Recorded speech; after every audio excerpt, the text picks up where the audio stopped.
माझ्या पुढे पैलवान लिहिलं जातं. ही काय कुठली शाळेतली डिग्री नाही, ही काय कुठल्या एज्युकेशन मधली डिग्री नाही. ही डिग्री आम्हाला देव देश धर्म याचं रक्षण करण्यासाठी मिळालेली होती.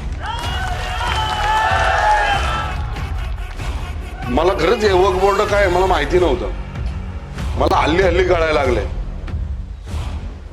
बरं, यांचा एवढा माज आहे की यांनी जसं ताईंनी सांगितलं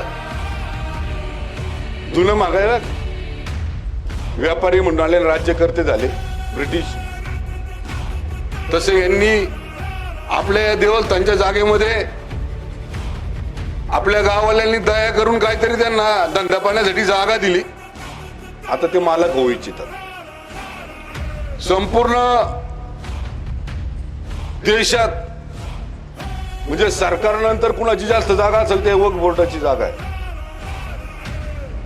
आणि जर पाहिलं या वक्फ बोर्डाच्या कमिटीवरली लोक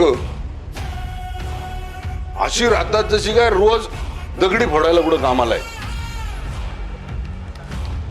जागा सगळ्या आपल्या देवस्थानच्या आणि नाव यांचं.